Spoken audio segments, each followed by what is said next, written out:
Welcome to Growth Stacking, where we teach you how to implement small changes that can have a dramatic impact on your revenue over time.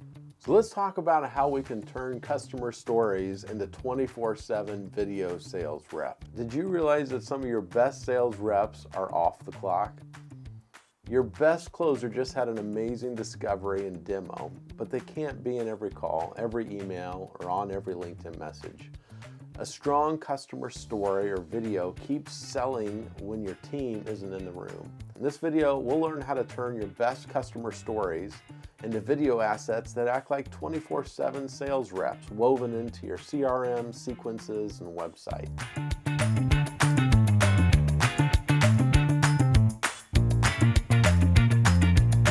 Let's talk about turning customer success stories into 24/7 video sales reps. Did you realize that your best reps may be off the clock? You probably realize this, but your sales team has a capacity limit.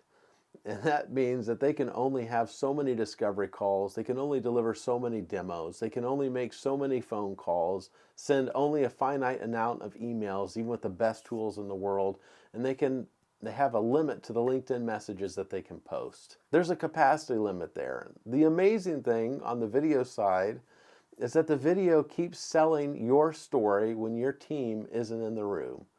And in this video, we're going to talk about how we can turn some of your best customer success stories into video assets that act like 24/7 sales teams woven into your sales process.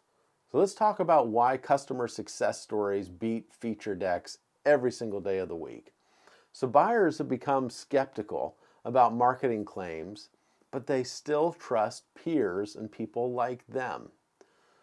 Feature decks versus a 2 to 3 minute customer success story shows a real person with real pain who's experienced a real outcome. Stories lower perceived risks, they handle objections before your sales reps have to, and they make later stage deals feel safer, especially for multi-stakeholder or buying committees. What makes a customer success story sell?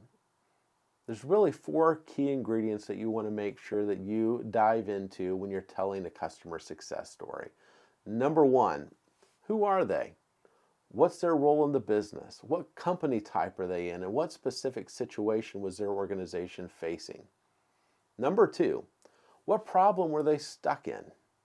Number 3, what changed when they found you?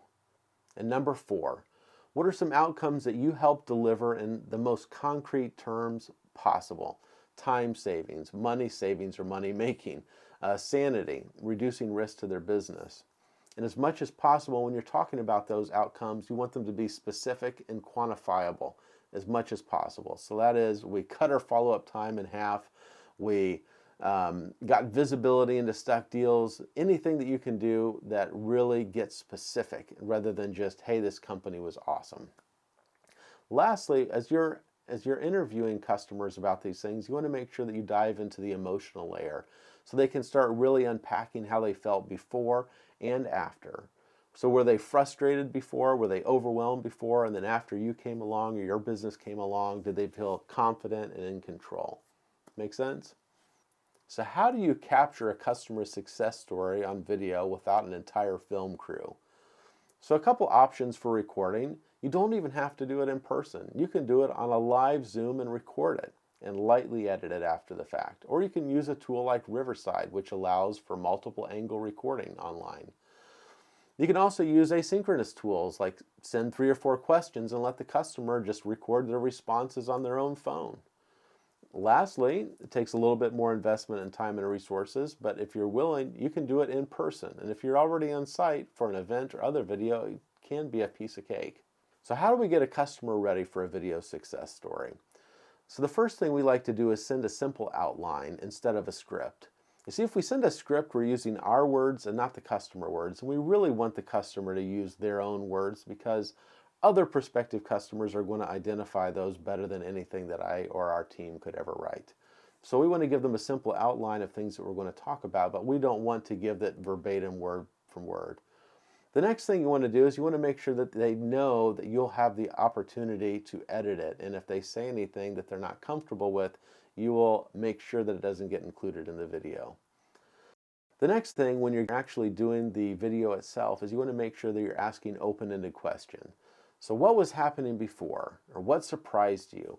Or what results did you see? You want to keep the overall video short, probably between 2 to 5 minutes finished length, with 1 to 2 outcomes per video. So after watching this video, what should you do? I would suggest just choosing one customer with a clear before and after story.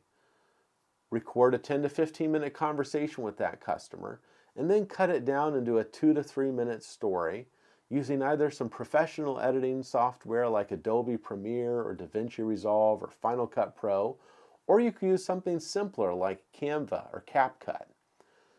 And I would suggest after you do this that you add this to your plan to record a customer success video once a quarter, or at least twice a year. And then if you need any help structuring that first story, mapping where it lives in your CRM, your sequences, or your sales process, just reach out to us at ucgrowth.co and we'll walk you through a simple template. Let's get going.